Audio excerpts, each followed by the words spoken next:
major tsunami has struck northeastern Japan, sending a 4-meter wall of water inland, which is currently causing widespread devastation. Now, the tsunami that is currently underway in the northeast of the country was caused by an 8.9 magnitude earthquake that struck 130 kilometers off the Pacific coast.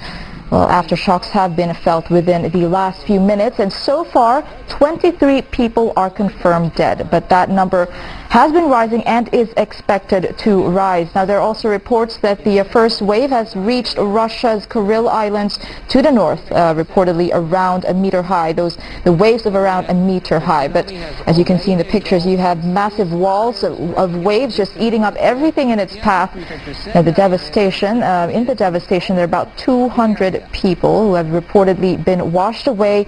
Several others missing on Japan's Sendai Island. Now, that is the part of the country that's closest to the epicenter.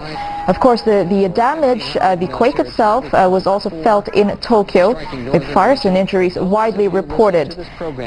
They are still trying to calculate the economic costs, damage to infrastructure. And right now you're looking at an oil refinery that is ablaze in Ichihara, Chiba Prefecture, and the authorities are still having a hard time containing the blaze. It has been going on for quite some time now. Now, the Narita International Airport is also reportedly shut down. Now, just to remind you, an 8.9 earthquake hit the northeastern part of the country. That's at around 2:46 local time in Japan. That was in the middle of the afternoon. Widespread destruction being reported. Now, the Russian president has been giving his reaction to the tragedy. Dmitry Medvedev is pledging support for Japan, saying that Moscow and Tokyo can work together to combat this natural disaster.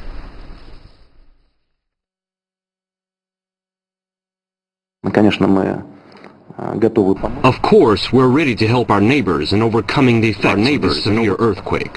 A state of emergency has also been declared on our soil, on the Kuril Islands in the Sakhalin region, where all necessary measures must also be taken to prevent damage and loss of life. The tsunami has already reached our shores, and we must all be consolidated at this time. I'm now ordering the emergencies minister to present a plan of assistance to Japan. Well, the Prime Minister of Japan has also given a statement earlier to calm the citizens as the devastation continues to unfold. He did say that there has been no damage to nuclear power plants, although there are about 14 industrial complexes that have been affected by the earthquake. Now, as of the moment, we have the government confirming 18 deaths, and this number is expected to rise. You're looking at pictures. Okay, earlier it was the wall of water eating up anything in its path. Now it's an oil refinery ablaze. This is just east of Tokyo. All of this destruction has been caused by an 8.9 magnitude earthquake, and it struck about 130 kilometers off of Japan's Pacific coast. Dramatic pictures there in the coast where the earthquake had struck. There has been a tsunami warning for all territories on the Pacific Rim, reaching all the way to Hawaii, even as far as Colombia and Peru, according to the Pacific Tsunami Warning Center. Well, the wave has also reached Russia's Kuril Islands to the north, reportedly around a meter high. But in Japan, you have a 4-meter high wave sweeping into the Miyagi Prefecture. We have been looking throughout the day at dramatic pictures of water engulfing cars, buildings, and ships. Now, about 200 people have reportedly been washed away, several others missing on Japan's Sendai Island. That is a part on the coastal area that is closest to the epicenter. Well, there are currently about 50 fires along the coastline, about 4 million homes without power.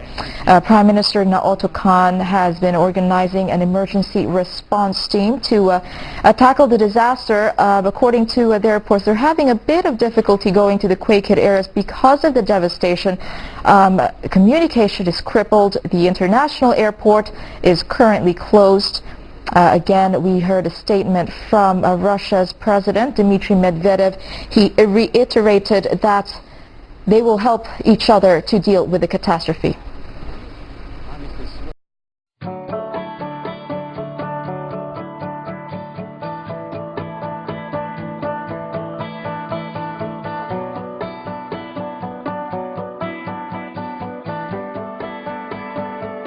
But at this point of the dream, I was given the opportunity to see kind of from the heavens looking down on the earth.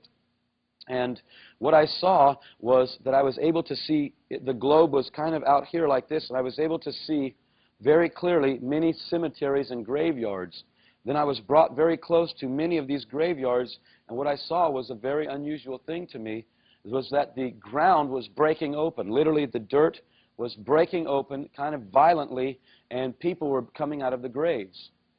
I'll tell you that as a Catholic, I prayed many, many times that I believed in the resurrection of the dead. But I don't really believe at that point, in the dream especially, that I was persuaded that that would actually happen. I know now that that's what I saw. I saw dead people resurrected from the graves. The condition that they came out was very unusual. And the other thing that was unusual is that one cemetery plot headstone would have a person come out of the dirt, and one next to it would not. It seemed to be kind of not just random, but kind of a categorized launching, so to speak, of these people out of the dirt. Again, it was very violent. It was almost as though the dirt was receiving a small explosion or something and breaking open. And I literally saw dirt flying. And I saw this all over the globe. It wasn't just in one area. It wasn't just in, say, the United States. It was all over. And when people would begin to come out, their appearance, two things about their appearance first astounded me. The first thing was that the clothes they were wearing seemed to be like a choir robe. They were kind of like a long dress, so to speak, a cloak almost hanging off them. But in the middle of the day, it was like those outfits that entertainers wear when they're under the lights, and the lights, you know, key in on them, and the sequins kind of make the light just shoot off, and they glimmer. These people came out in the middle of the day glimmering. Their outfits and their person was brighter than the sun. I wish I could explain that to you, other than I could see the brightness of these people coming out. Men, although they had these robes on, appeared to be very, very masculine.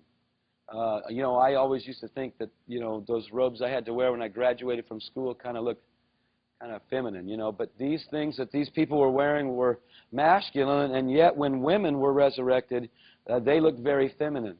Again, I'm going to give you the dream exactly as I saw it. Some things I wish sounded more exciting, and other things I wish were just a bit tamer, but I'm going to give it to you exactly as I saw it. These people that came out, it was difficult for me to explain this over the years. Older people would come out with the appearance that they were old, but they weren't old. You could tell that they had lived a full life, maybe, you know, 80 years, 75 years, something like that. But say, for instance, their hair that was lost was back again. They looked mature, but they didn't look aged. Okay?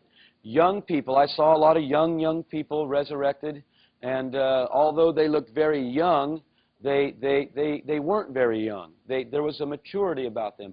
I wish, again, I could clearly define how this appeared during the dream.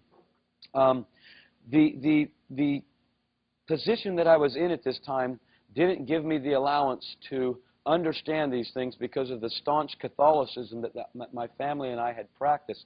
I had never heard of Protestant Christian practices. I had never been to a Protestant church.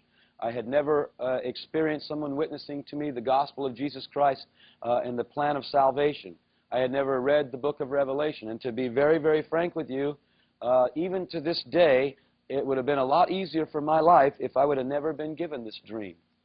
I wanted to just kind of do my thing and carry on with my life. I thought it was going just fine until this began to happen. So just to help you understand, I did not ask for this. I've never asked to see the Lord. I've never asked to see angels. I've never asked to have visions. Usually every time I get something like this, I end up getting in some sort of trouble.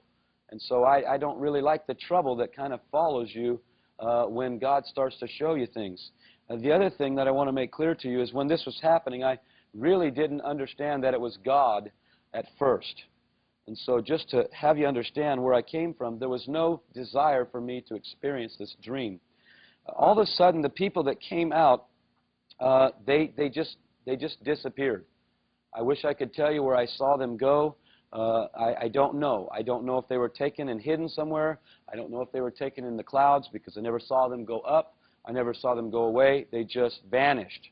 Okay?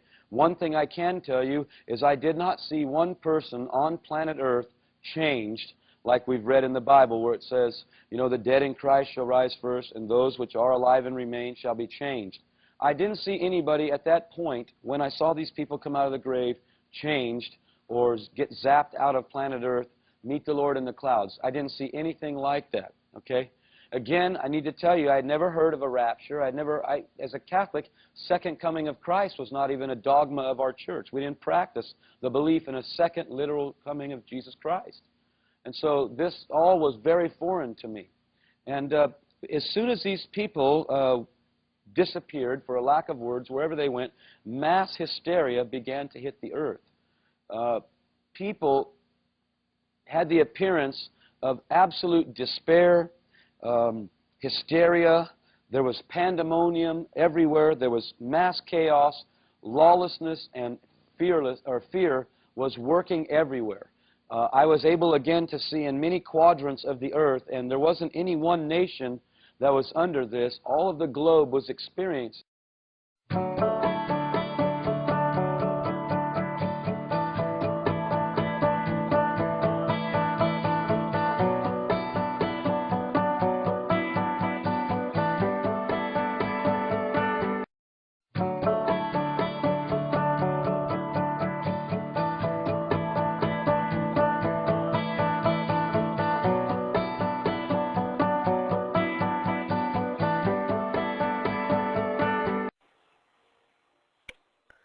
Fellowship, my baby 13 of the hexagon star.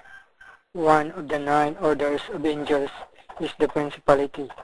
Principalities, the protectors of religions, guardian angels of cities, nations, rulers. They keep watch over nations and attempt to inspire their leaders to make wise decisions. Often depicted wearing soldiers' garb and sandals, they are seen in human form. They provide strength to the tribes of the earth to pursue and enjoy their faith.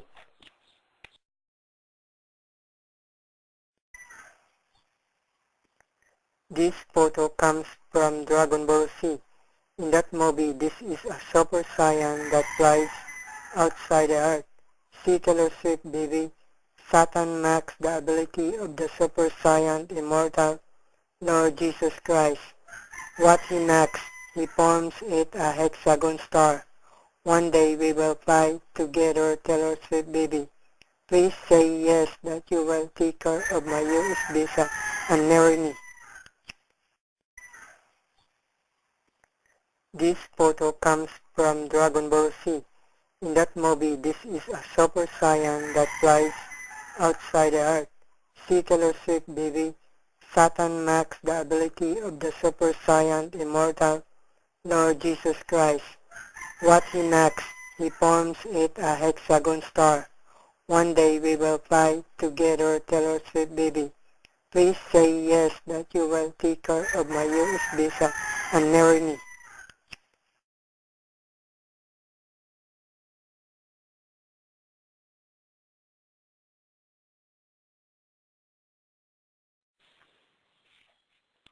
My name is Chimal Kyugi.